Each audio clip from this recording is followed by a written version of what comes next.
Assalamualaikum warahmatullahi wabarakatuh. Alhamdulillahirabbil alamin. Allahumma shalli ala Muhammad wa ala ali Muhammad.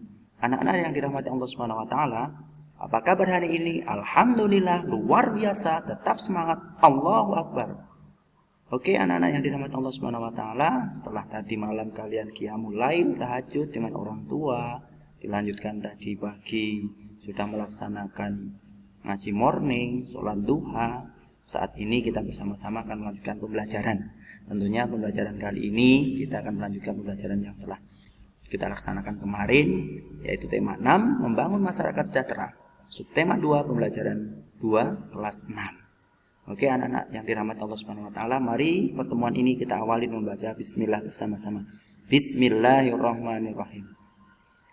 Oke anak-anak yang dirahmati Allah, tujuan pembelajaran kali ini yang pertama, dengan kegiatan membaca, siswa dapat memahami ragam tarian yang ada di masyarakat Indonesia tepat, maksudnya dengan tepat. Yang kedua, dengan kegiatan berdiskusi tentang pubertas, siswa dapat menjelaskan tentang pubertas, ciri-cirinya dan perbedaannya. Oke, 2 poin atau terkait dengan tujuan pembelajaran kali ini. Lanjut anak-anak, ya pembelajaran 2. Nah, Dayu adalah anak yang kreatif dan pandai menari. Dayu sering tampil menari di acara pentas seni baik di sekolah maupun di lingkungan tempat tinggalnya. Kali ini Dayu akan mengikuti lomba tari dalam rangka memperingati hari ulang tahun Republik Indonesia. Dayu akan menarikan tari tunggal bertema kepahlawanan. Apakah yang dimaksud tari tunggal? Oke, ayo kita membaca. Ragam tarian di Indonesia. Indonesia kaya akan budaya, di antaranya karya tari. Setiap daerah memiliki karya tari kreasi yang berbeda-beda. Apakah yang dimaksud tari kreasi? Tari kreasi adalah tari yang gerakannya merupakan perkembangan dari gerak tari tradisional. Tari kreasi tidak memiliki aturan tertentu, baik gerak maupun aspek lainnya yang terdapat dalam tarian. Ada 3 jenis tari kreasi, yaitu tari kreasi daerah atau tradisional, tari kreasi modern, dan tari kreasi kontemporer. Tari kreasi daerah atau tradisional adalah tari yang mengalami perubahan dari tari tradisi, baik bentuk, gerak, ataupun aspek lainnya, tetapi tetap dalam konteks ciri khas daerah dari daerah tersebut. Tari kreasi modern adalah tari yang tidak memiliki aturan tertentu, baik dalam bentuk gerakan ataupun aspek lainnya. Tari kontemporer adalah tari yang dibuat berdasarkan isu yang beredar pada waktu tertentu. Lanjut ya. Bentuk karya tari kreasi dapat berupa bentuk tari tunggal, tari berpasangan, dan tari kelompok. Tari tunggal adalah karya tari yang diperagakan oleh seorang penari. Tari berpasangan adalah karya tari yang diperagakan oleh 2 orang penari. Adapun tari kelompok adalah karya tari yang diperagakan oleh lebih dari 2 penari. Itu sudah membaca. Setelah membaca, yuk berdiskusi. Bacalah dengan cermat teks non-fiksi di atas bersama teman sekelas. Karena teman sekelasnya masih belajar di rumah, maka kalian bisa belajar untuk membaca dengan kakaknya, dengan ibunda, dengan ayahanda di rumah. Selanjutnya didiskusikanlah informasi penting yang terdapat dalam teks non-fiksi berdasarkan gagasan utama. Masih ingat kan gagasan utama itu seperti apa? Nah, anak-anak tentunya masih ingat, pada pertemuan yang lalu di semester 1 sudah kita bahas tentang bagaimana itu gagasan utama. Nah, gagasan utama di setiap paragraf bacaan di atas tentunya. Kemudian ditulis hasil diskusinya bersama dengan kakak, dengan saudara, ayah, bunda di rumah. Kemudian mengisi tabel berikut. Ini yang nomor 1 sudah dikasih contoh. Oh, ini gagasan utamanya dalam paragraf di atas adalah pengertian tari kreasi. Yang kedua dan ketiga tugas kalian bisa mencari di situ. Oke, lanjut.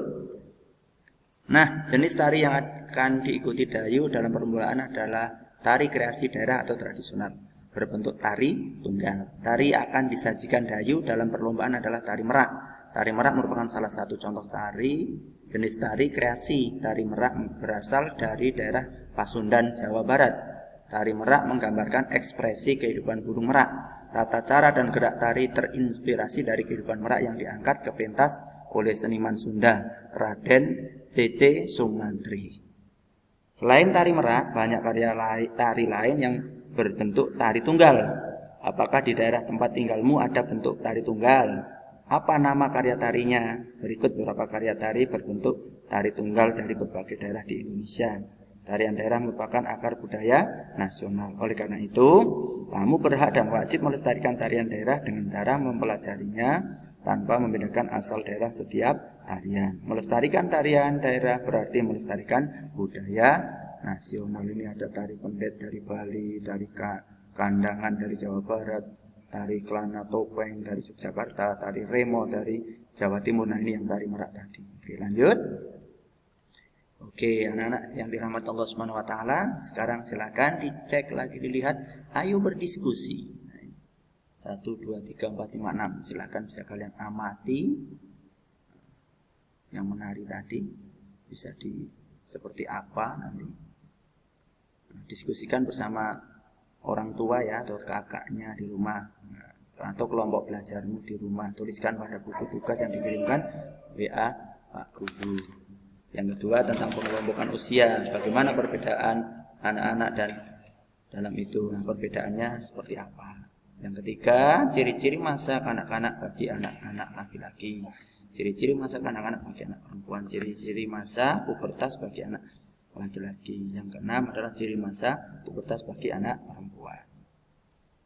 Oke, nah tuliskan hasilnya diskusi tabel berikut. Bisa dengan ayah bunda maksudnya untuk mendiskusikannya. Ya, ini ciri-ciri yang sudah diklasifikasikan seperti ini, tinggal kalian mengisi yang titik-titik itu. Lanjut. Oh, alhamdulillahirabbil alamin. Terima kasih anak-anak yang dirahmati Allah Subhanahu wa taala. Luar biasa pertemuan kali ini ternyata sudah sampai di paripurna. Tadi apa tadi? Untuk kesimpulan kali ini kita sudah belajar tentang ragam tari. Luar biasa, di negara kita banyak sekali tari-tarian tadi ya, ragamnya.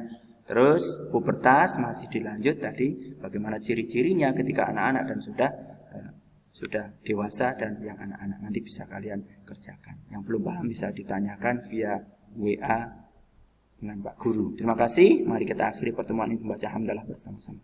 Alhamdulillahirabbil alamin. Tetap semangat, jaga kesehatan, jangan lupa berdoa dan juga senantiasa mengharapkan ridho dan lindungan Allah Subhanahu wa taala. Amin ya rabbal alamin. Kita akhiri billahi fi sabilil haq wastabiqul khairat. Assalamualaikum warahmatullahi wabarakatuh.